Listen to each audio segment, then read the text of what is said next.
Hello guys, welcome back to the channel. This is the Blue Crusader, and today I've got a really special video. So there's been a few people who have actually made this, but I thought I'd try and capitalize on making a video on this around about the time it was actually released. This is really important. So the main writer of Half-Life 3 and the Half-Life franchise for over, I believe, maybe 10 years or more, Marc Laidlaw, has actually written a blog leaking the actual concept or storyline of episode 3. Before we start this video, this is not clickbait. This is actually a blog post from the original writer. However, it might not be the final storyline. It may be what he had in mind or a fan fiction of sorts, and may not be the official storyline. But this is probably the closest we're ever going to get to the episode 3 storyline, bearing in mind this guy is the official author. So without further ado, I'm going to read the English version of the scripture that's been converted by the user Jackathon, and all of the names which were changed have been changed back to the Half-Life character names.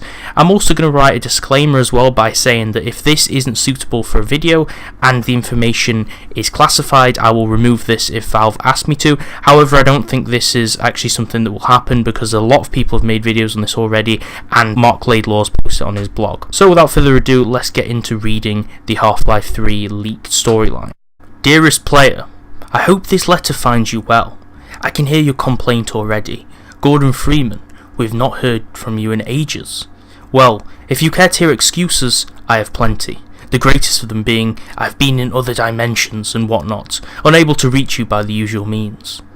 This was the case until 18 months ago, when I experienced a critical change in my circumstances, and was redeposited onto these shores.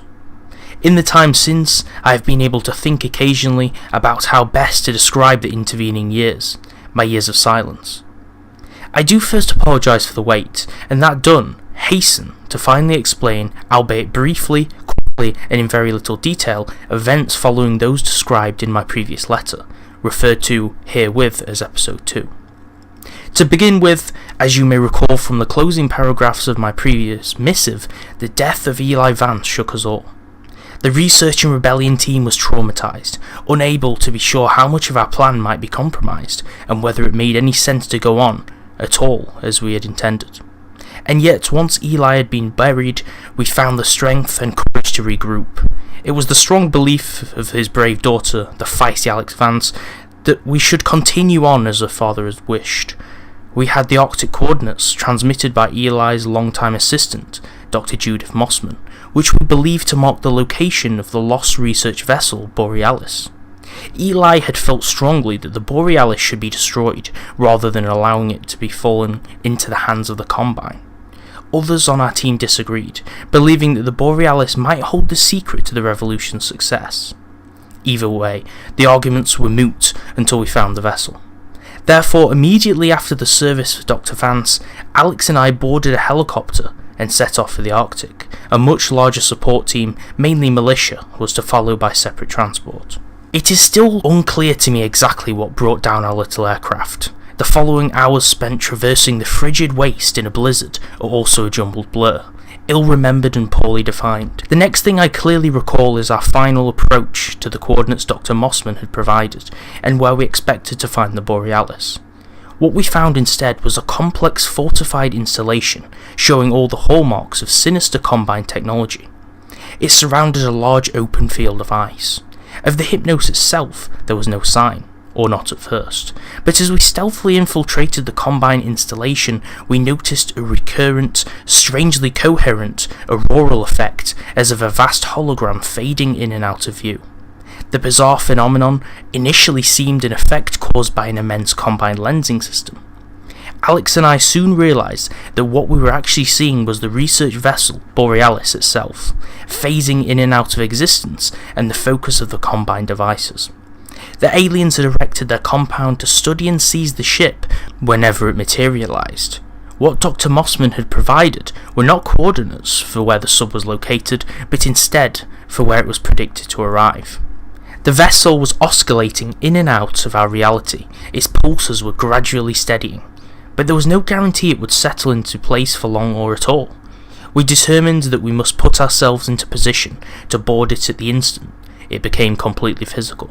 At this point we were briefly detained, not captured by the Combine as we feared at first, but by minions of our former nemesis, the conniving and duplicitous Wallace Breen. Dr. Breen was not as we had seen him last, which is to say, he was not dead. At some point the Combine had saved out an earlier version of his consciousness, and upon his physical demise they had imprinted the backup personality into a biological blank resembling an enormous slug. The Breen Grub, despite occupying a position of relative power in the Combine hierarchy, seemed nervous and frightened of me in particular. Wallace did not know how his previous incarnation, the original Dr. Breen, had died. He knew only that I was responsible. Therefore the slug treated us with great caution. Still, he soon confessed, never able to keep quiet for long, that he was himself a prisoner of the Combine. He took no pleasure from his current grotesque existence and pleaded with us to end his life. Alex believed that a quick death was more than Wallace Breen deserved, but for my part, I felt a modicum of pity and compassion. Out of Alex's sight, I might have done something to hasten the slug's demise before we proceeded. Not far from where we had been detained by Dr. Breen, we found Judith Mossman being held in a Combine interrogation cell. Things were tense between Judith and Alex, as might be imagined. Alex blamed Judith for her father's death, news of which Judith was devastated to hear for the first time. Judith tried to convince Alex that she had been a double agent serving the Resistance all along, doing only what Eli had asked of her, even though she knew it meant she risked being seen by her peers, by all of us, as a traitor. I was convinced, Alex less so, but from a pragmatic point of view, we depended on Dr. Mossman, for along with the Borealis' coordinates, she possessed Racinon's keys which would be necessary to bring the vessel fully into our plane of existence. We skirmished the Combine soldiers protecting a Combine research post. Then Dr. Mossman attuned the Borealis to precisely the frequencies needed to bring it into brief coherence. In the short time available to us, we scrambled aboard the ship, with an unknown number of Combine agents close behind. The ship cohered for only a short time, and then its oscillations resumed. It was too late for our own military support, which arrived and joined the Combine forces in battle, just as we rebounded between universes, once again unmoored. What happened next is even harder to explain. Alex Vance, Dr. Mossman and myself sought control of the ship, its power source, its control room, its navigation center. The ship's history proved non-linear. Years before, during the Combine invasion, various members of an early science team, working in the hull of a dry-docked vessel situated at the Aperture Science Research Facility in Michigan, had assembled what they called the bootstrap device. If it worked as intended, it would emit a large field big enough to surround the ship. This field would then itself travel instantaneously to any chosen destination without having to cover the intervening space. There was no need for entry or exit portals or any other devices. It was entirely self-contained. Unfortunately, the device had never been tested. As the Combine pushed Earth into the 7-hour war, the aliens seized control of our most important research facilities. The staff of the Borealis, with no other wish than to keep the ship out of Combine hands, acted in desperation. They switched on the field and flung the Borealis towards the most distant destination they could, Arctica. What they did not realise was that the bootstrap device travelled in time as well as space, nor was it limited to one time or one location. The Borealis, in the moment of its activation, was stretched across space and time, between the nearly forgotten Lake Huron of the 7-hour war and the present-day Arctic. It was pulled out as an elastic band, vibrating, except where at certain points along its length one could still find still points, like the harmonic spots along a vibrating guitar string. One of these harmonics was where we boarded, but the string ran forward and back, in both time and space, and we were soon pulled in every direction ourselves. Time grew confused. Looking from the bridge, we could see the dry docks of Aperture Science at the moment of teleportation, just as the Combine forces closed in from land, sea and air. At the same time, we could see the Arctic wastelands, where our friends were fighting to make their way to the Protean Borealis, and in addition, glimpses of other worlds, somewhere in the future perhaps, or even in the past. Alex grew convinced we were seeing one of the Combine's central staging areas for invading other worlds, such as our own. We meanwhile fought a running battle throughout the ship, pursued by Combine forces. We struggled to understand our situation and to agree on our course of action. Could we alter the course of the Borealis? Should we run it aground into the Arctic, giving our peers the chance to study it? Should we destroy it with all hands on board, our own included? It was impossible to hold a coherent thought, given the baffling and paradoxical time loops which passed through the ship like bubbles. I felt I was going mad, that we all were, confronting myriad visions of ourselves, in that ship that was half ghost ship, half nightmare funhouse. What it came down to, at last, was a choice.